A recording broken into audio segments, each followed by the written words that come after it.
This race changed NASCAR forever. Today we're looking at the 1979 Daytona 500, the crazy race and why some punches might have done more for NASCAR than decades of marketing ever could. Now if you're not familiar with NASCAR and its earlier history, just imagine Formula One's popularity, and now imagine it confined to just one region of a country. It had passionate fans, huge personalities and great racing, but it was still largely viewed as a Southern American sport. So by the late 1970s, NASCAR wanted to grow, and television was the key. But TV executives weren't entirely convinced, because asking viewers to sit through a race lasting several hours just seemed absolutely mad. Today people binge watch 10 hours of a show in one weekend and call it relaxing, but back then, 3 hours straight of cars going round an oval did sound like a risky bet. But there was one broadcaster that believed it could work. CBS agreed to air the 1979 Daytona 500 from start to finish, making it the first live flag-to-flag broadcast of NASCAR's biggest race.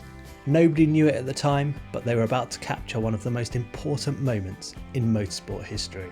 But to understand why that moment mattered, we first need to understand who was involved. So you've got Richard Petty, simply known as the King. Even if you've never watched NASCAR, Petty is one of those names that you might have heard of. 200 race wins, 7 championships, and also returning after a few months out for health reasons. And then you've got Cale Yarborough, aggressive, fearless, 3-time champion, the kind of driver who believed every gap was worth trying. And if there wasn't a gap, well, maybe that was worth trying too. And then the Allison brothers. Bobby Allison, Donnie Allison, part of the famous Alabama gang, a legendary group of NASCAR drivers and racing families who operated out of Alabama from the late 50s through to the 80s. These were hard-nosed racers, and all of these personalities were about to collide. If you're enjoying this video, please do give the like button a quick click, it really does help. Now back to the story. Now here's where the story gets weird, because the moment wasn't the only reason that this race became legendary. The weather also played a massive role. While the track itself in Florida enjoyed relatively decent conditions, a huge snowstorm blanketed much of the northeastern United States. Millions of people were effectively stuck indoors. So if you're a TV executive, this is the equivalent of finding a winning lottery ticket in your cereal. Because suddenly countless people who'd never normally watch NASCAR were sat inside with nothing to do. So what did? They turned on the TV. And what they saw was an extraordinary race. On lap 31, there was a multi-car incident on the backstretch. And who was involved? Yep, Donnie Allison, Cale Yarborough and Bobby Allison. All three of the men who'd later be involved in the chaos tangled up together in a crash. And this is important because the lap 31 incident means Cale Yarborough has to come into the pits for repairs and falls 2 laps down. 2 laps down with 169 laps to run. Most people would call that a bad day. Cale Yarborough just used it as a reason to be furious and drive faster. And he really did drive to the absolute limit and caught his 2 laps back up. And by lap 180, with just 20 laps to go, 2 cars had broken free of the pack. Yep, Cale Yarborough and also Donnie Allison in the number 1. They were 17 seconds ahead of the field. Donnie had led 93 laps in total, and the 2 of them were running away with it.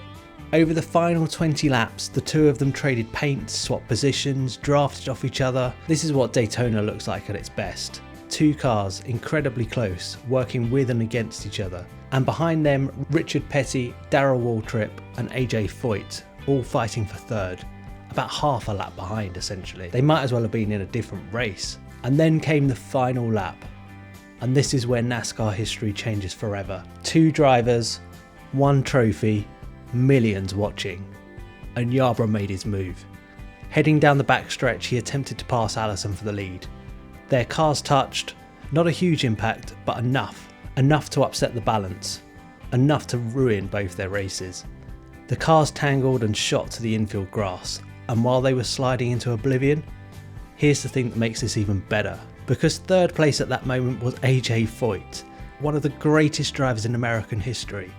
And he was so distracted watching this crash that he momentarily lifted off the throttle, just enough for the King, Richard Petty, to sail straight past him.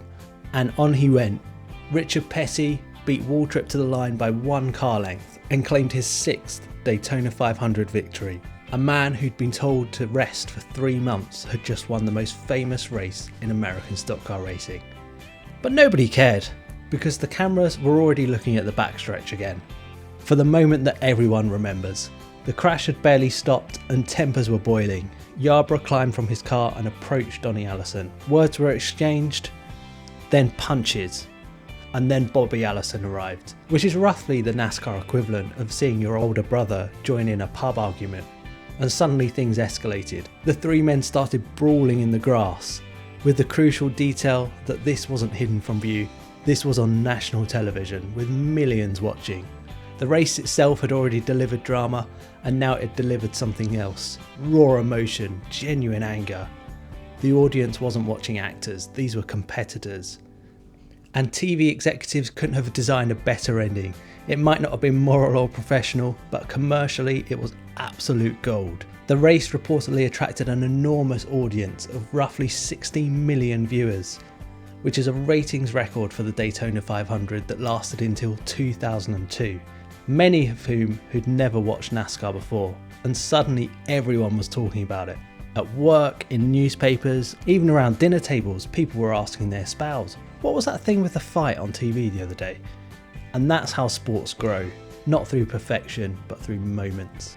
And we also need to talk about broadcaster Ken Squire, the commentator on the day, because his call itself was legendary.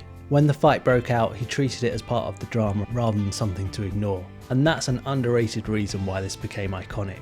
The audience wasn't simply watching an accident, they were being told a story of heroes, villains, of victory, defeat and conflict. One lesser known anecdote emerged afterwards. According to Donnie Allison, he later received a mysterious phone call from an unidentified person who repeatedly insisted that there was a film proving what had happened in the crash and urged him to demand it be shown.